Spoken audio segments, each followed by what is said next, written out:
Ipinanganak noong January 4, 2004, sa Le Chesnay, France, si Wembanyama ay itinuturing ng marami bilang ang pinakatalentadong prospect mula kay LeBron James noong 2003 at isang lock para sa number 1 pick. Ang Bagets ay nagpasiklab ng Wembanyama sa kanyang sariling bansa salamat sa kanyang natatanging timpla ng laki, mga kasanayan sa shooting, at kakayahan sa paghawak ng bola. At kung ito ay magpapatuloy sa NBA, ang San Antonio ay maaaring nasa mabilis na landas patungo sa isang turnaround matapos mapalampas ang playoff sa nakalipas na 4 na season. Ang athletic talent ni Wembanyama ay hindi gaanong nakakagulat dahil sa kanyang family tree. Ang kanyang ama, si Felix Wembanyama, ay isang high jumper, ayon sa CNN, at ang kanyang ina, si Elodie Defotero, ay isang dating basketball player at kasalukuyang coach. Ang kanyang lolo na si Michel Defotero ay naglaro para sa Paris University Club Hoops team sa top flight league ng France. Sinubukan ni Victor ang iba pang mga sports na lumaki tulad ng judo at football, ngunit malamang na gumawa ng tamang desisyon na manatili sa basketball. Hindi tulad ng maraming dayuhang atleta na lumipat sa Estados Unidos upang maglaro ng profesional na sports, ang Wembanyama ay hindi magkakaroon ng hadlang sa wika. Tinuruan niya ang kanyang sarili ng Ingles noong unang bahagi ng kanyang kabataan dahil alam niyang balang araw ay maglalaro siya sa NBA at naniniwala siyang ito ang wika ng mga taong basketball. Ayon sa Associated Press, natuto siya sa pamamagitan ng panonood ng mga palabas sa telebisyon na nagsasalita ng Ingles. Ayon sa Olympics.com, unang na-scout si Wembanyama habang naglalaro para sa isang U11 team sa Versailles, France. Si Michael Allard, isang coach para sa French professional team na Nanterre 72, ay dumalo sa laro at naakit sa isang figure sa bench na may kahangahangang mahabang frame.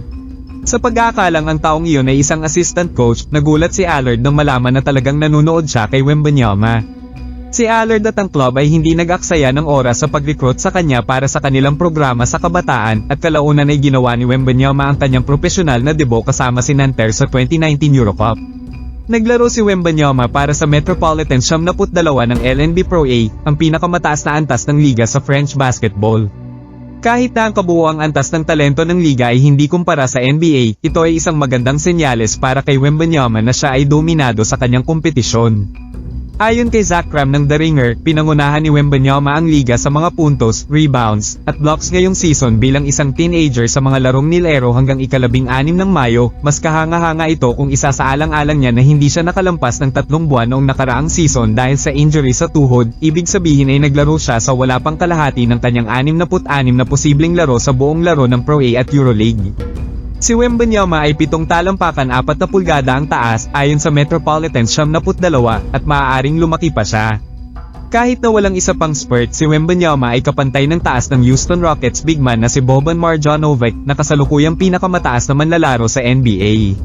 Sabi nga, si Wembanyama ay 230 pounds lamang, 60 pounds na mas magaan kaysa kay Marjanovic. Kaya, ayon sa The Sporting News, ang mas tumpak na paghahambing para sa 19 na taong gulang ay maaaring ang sentro ng Washington Wizards na si Kristaps Porzingis, 7'3", 240 pounds, pati na rin ang Sacramento Kings star na si Domantas Sabonis, 7'1", 240 pounds. Bilang karagdagan sa kanyang mga kasanayan sa basketball, si Wembanyama ay maaaring isang renaissance man sa paggawa. Pakiramdam ko ay isa akong artista sa loob at labas ng court, sabi ni Wembanyama sa isang panayam noong Agosto taong 2022 sa ESPN2. Gustong-gusto kong mag-isip tungkol sa maraming bagay at magtrabaho para magawa ang isang art piece. Gustong-gusto ko ang pagguhit. Gustong-gusto ko ang paggawa ng Legos. Mahal ko ito. Mahilig akong magsulat.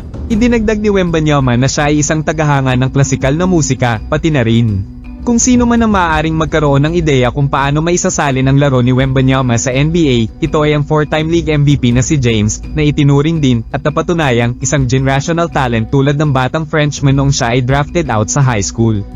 20 taon na ang nakalipas. Sa isang panayam noong Oktubre taong 2022, iminungkahi ng 38 taong gulang na si James na ang hanay ng kakayahan si Wembanyama ay, mabuti, hindi sa mundong ito.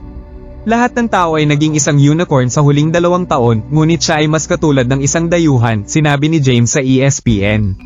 Hindi ko pa nakita, walang nakakita kailanman ng sinumang kasing tangkad niya, ngunit kasing likido at kasing ganda niya sa sahig. Sinabi ni Wembanyama na isang karangalan na makatanggap ng ganoong papuri mula kay James, ngunit mabilis na isinantabi ang mga komento. Wala pa akong ginagawa, sabi niya.